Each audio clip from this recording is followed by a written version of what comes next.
Hi అండి, welcome back to my channel. ఈ వీడియోలో మరమరాల ఉప్మాను సింపుల్ అండ్ టేస్టీగా ఎలా ప్రిపేర్ చేసుకోవాలో చూద్దాం. రోజు పొద్దున్న ఏం టిఫిన్ చేయాలని ఆలోచిస్తాం కదా, అలాంటప్పుడు ట్రై చేయండి. ఇప్పుడు ప్రాసెస్ చూద్దాం. ఫస్ట్ ఒక గిన్నె తీసుకొని అందులో మరమరాలను వేసుకోవాలి. ఈ విధంగా మరమరాలు వేసుకున్న తర్వాత అందులో వాటర్ పోసుకోవాలి. వాటర్ పోసుకున్న తర్వాత ప్రెస్ చేసుకుంటూ ఒక 2-3 నిమిషాల పాటు మరమరాలను నాననివ్వాలి. ఈ విధంగా 2-3 నిమిషాలు నానిన తర్వాత అందులో ఉన్న వాటర్ మొత్తం పిండేసి ఒక స్ట్రైనర్లోకి తీసుకోవాలి. ఈ విధంగా వాటర్ అన్నీ పిండేసి ఒక స్ట్రైనర్లోకి తీసుకొని పక్కన పెట్టాలి. ఉప్మా ప్రిపేర్ చేసుకోవడానికి పచ్చిమిర్చి, ఉల్లిపాయ ముక్కలు, టమాటా ముక్కలు, కరివేపాకు, కొత్తిమీర, హాఫ్ చెక్క నిమ్మకాయ.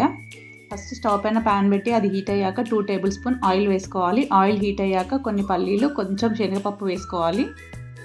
పల్లీలు శనగపప్పును మంచిగా వేయించుకోవాలి. సరిగ్గా వేగకపోతే పచ్చిగా ఉండి టేస్ట్ బాగుండదు. ఇప్పుడు ఇందులోనే 1 టీ స్పూన్ ఆవాలు, టీ స్పూన్ జీలకర్ర వేసుకోవాలి. ఇవి కూడా కొద్దిగా వేగాక పచ్చిమిర్చి వేసుకోవాలి.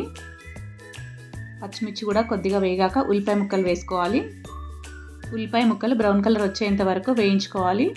ఇప్పుడు ఇందులోనే కొద్దిగా కరివేపాకు వేసుకోవాలి. కరివేపాకు కూడా కొద్దిగా ఫ్రై అయిన తర్వాత ముందే చిన్నగా కట్ చేసి పెట్టుకున్న టమాటా ముక్కల్ని వేసుకోవాలి. టమాటా ముక్కల్ని కూడా మంచిగా ఫ్రై చేసుకోవాలి. ఇప్పుడు ఇందులో హాఫ్ టీ స్పూన్ పసుపు వేసుకోవాలి. ఇప్పుడు ఇందులోనే రుచికి సరిపడా సాల్ట్ కూడా వేసుకోవాలి. ఇప్పుడు వీటన్నింటినీ చక్కగా మగ్గించుకోవాలి. ఇప్పుడు మూత పెట్టి 1 నిమిషం పాటు మగ్గించుకుంటే టమాటా ముక్కలు సాఫ్ట్ అవుతాయి. ఇప్పుడు నిమిషం తర్వాత మూత తీసి చూస్తే చక్కగా టమాటా ముక్కలు సాఫ్ట్ అయ్యాయి. వీటిని కొద్దిగా స్పూన్తో ఈ విధంగా మెదుపుకోవాలి.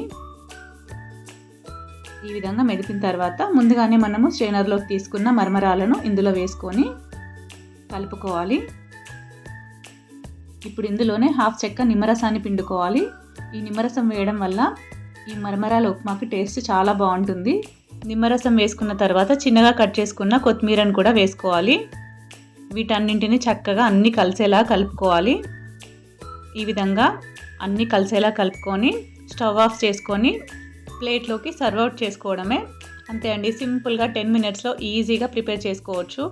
మీరు కూడా ఒకసారి ఈ విధంగా ట్రై చేసి ఎలా వచ్చిందో కామెంట్ బాక్స్లో కామెంట్ చేయండి. Thank you for watching this video. Please like, share and subscribe my channel.